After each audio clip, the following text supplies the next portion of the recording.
వందే మాత్రం. నేను మీ journalist Navatha. Welcome to our political. Jantar Mantar దగ్గర సోమవారం జరిగిన చెలో సన్సన్ అత్యంత హింసాత్మకంగా మారింది. దాని గురించి నేను చెప్పాల్సిన అవసరం లేదు. ప్రజాస్వామ్యబద్ధంగా నిరసన అంటూ నిరసనకారులు రెచ్చిపోయారు. పోలీసులే టార్గెట్గా, ప్రభుత్వ ఆస్తులే లక్ష్యంగా రెచ్చిపోయారు. అసలు నిరసనకారులు ఎలా రెచ్చిపోయారు, తమకు ఎలా దెబ్బలు తాకాయో సాక్షాత్తు ర్యాపిడ్ యాక్షన్ ఫోర్స్ అధికారి వివరించారు. భద్రతా దళాలను రెచ్చగొట్టడానికి పదే పదే ప్రయత్నాలు జరిగాయని, పోలీసులు బారికేడ్లను ఛేదించడానికి మహిళా నిరసనకారులను ఉద్దేశపూర్వకంగా ముందుకు నెట్టారని ఆమె ఆరోపించారు.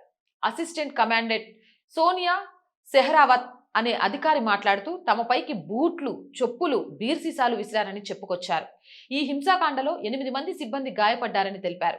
ఈ ఘటనను గుర్తు చేసుకుంటూ మోహరించిన బలగాలను రెచ్చగొట్టడానికి గుంపు పదే పదే ప్రయత్నించిందని సెహ్రావత్ చెప్పారు. హింస మధ్య చెలరేగిన తొక్కిసలాటలో మహిళా నిరసనకారులను రక్షించడానికి ప్రయత్నిస్తుండగా ఆమె చెయ్యి విరిగింది.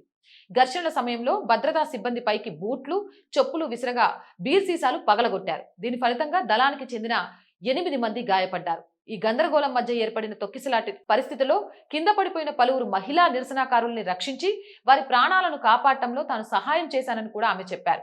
తొక్కిసలాటలో కింద పడిపోయిన ఒక యువతిని రక్షించడానికి ప్రయత్నిస్తున్నప్పుడు తాను గాయపడ్డానని సెహ్రావత్ చెప్పారు.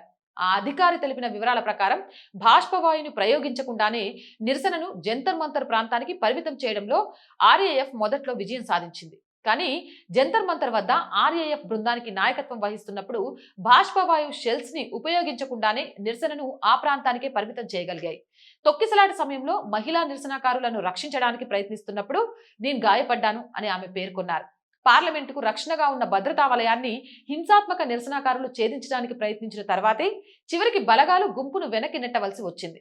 అసంఘిక శక్తుల నిరసన ప్రదర్శనలోకి ప్రవేశించి దూషణాత్మక నినాదాలు చేస్తూ పార్లమెంటు వైపు దూసుకెళ్లేందుకు ప్రయత్నించాయని కూడా ఆ ఆర్ఏఎఫ్ అధికారి తెలియజేశారు. పోలీసు బ్యారికేడ్లను ఛేదించేందుకు మహిళా నిరసనకారులను ఉద్దేశపూర్వకంగా ముందుకు నెట్టారని ఆమె ఇంకా వెల్లడించారు.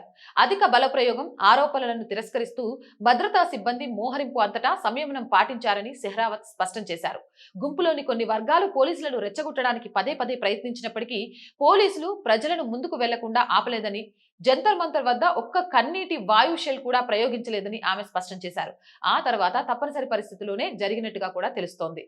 కావాలని పోలీసులను, అక్కడున్న బిఐఎఫ్ జవాన్లను రెచ్చగొట్టి లాఠీచార్జ్ అయ్యేలాగా చేసి ఒక సింపతి కార్డ్ గెయిన్ చేసి దాని ద్వారా ఇప్పుడు దేశంలో రచ్చరచ్చ వాతావరణాన్ని సృష్టించడానికి బొద్దింకల జనతా పార్టీ, దాని మద్దతుదారులు ప్రయత్నం చేస్తున్నారనే విషయం చాలా క్లియర్గా అర్థమవుతుంది.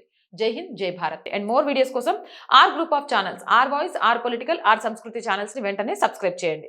కంటెంట్ బాగుంది అనిపిస్తే లైక్ చేయండి, షేర్ చేయండి. ఆర్థికంగా ఆర్ వాయిస్ కి చేయుతగా నిలవండి. ఆర్థికంగా సపోర్ట్ చేయాలి అంటే సబ్స్క్రిప్షన్ పక్కనే జాయిన్ అనే బటన్ ఉంది. 1 to 5 లెవెల్స్ ఉన్న ఏదో ఒక లెవెల్లో సపోర్ట్ చేయండి. లేదా స్క్రీన్ మీద గూగుల్ పే, ఫోన్ పేతో పాటు అకౌంట్ డీటెయిల్స్ ఉన్నాయి. మీకు తోచిన సహాయాన్ని అందించండి. వ్యాపార ప్రకటనల కోసం 8328500576 నెంబర్ని సంప్రదించండి. జై హింద్, జై భారత్.